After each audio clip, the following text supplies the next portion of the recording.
In 1253, brothers Niccolo and Maffeo Polo left Venice, Italy for trade, Niccolo leaving his pregnant wife behind.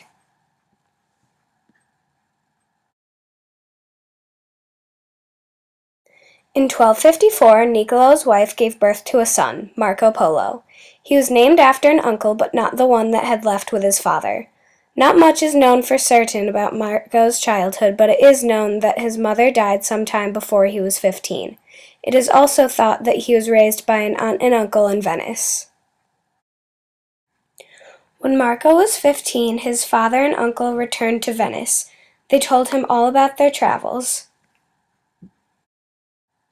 Niccolo and Maffeo had originally set out to make money and trade. When they reached their destinations, they did not like the trade opportunities.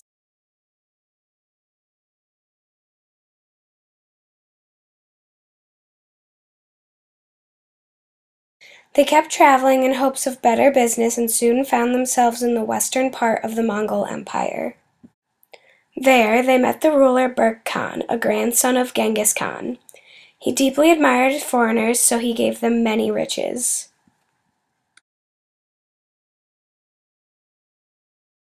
The Polos soon grew homesick and wanted to go home.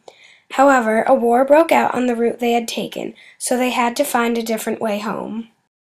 They came across a town called Bukhara. There they met another grandson of Genghis Khan, Kublai Khan.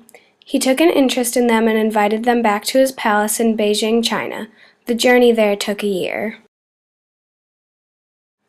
When the Polos reached his palace, they taught him about Europe and Christianity. He was so fascinated with Christianity that he asked them to send a message to the Pope asking for holy oil and 100 men to teach his people the ways of Christianity.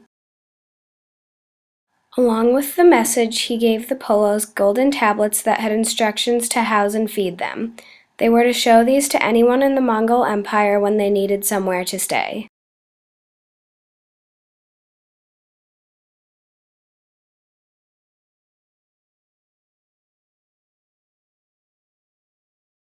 During the journey to deliver the message, the Pope died, so Niccolo and Maffeo returned to Venice while they waited for a new Pope to be appointed.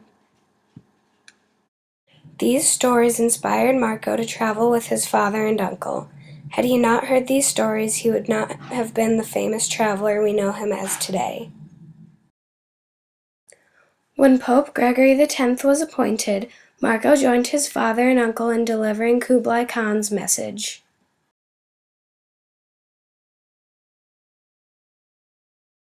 The Pope agreed to give the holy oil, but he could not spare 100 men. Instead, he gave the Polos 2 friars, but the friars were unable to finish the journey back to the Mongol Empire. Instead of returning to the empire by sea, the Polos took overland routes. Marco wrote down every last detail about the things he experienced while he traveled. The Polos started in Armenia.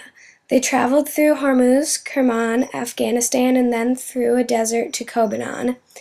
They went through Persia, Balkh, the Hindu Kush, and the Pamir Mountains. In the mountains, Marco wrote about a kind of sheep whose skulls were stacked to help keep travelers on the path through the deep snow. These sheep are now known as Marco Polo sheep.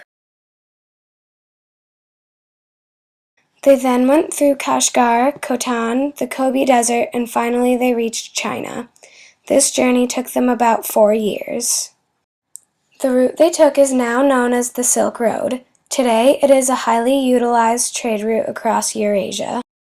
The 3 Polos stayed in the Mongol Empire for 17 years. Marco was very favored and served as a roving ambassador.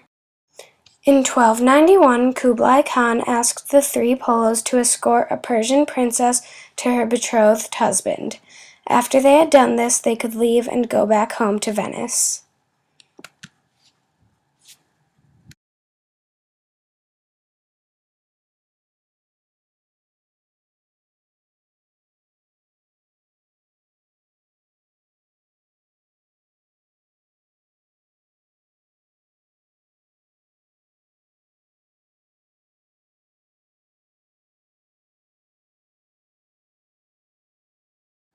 In 1294, the Polos had escorted the princess and were going back home.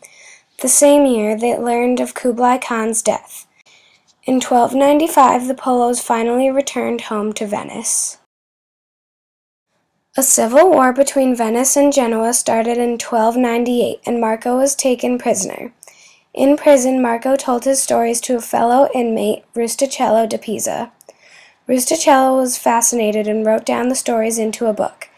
This book is known as the Travels of Marco Polo.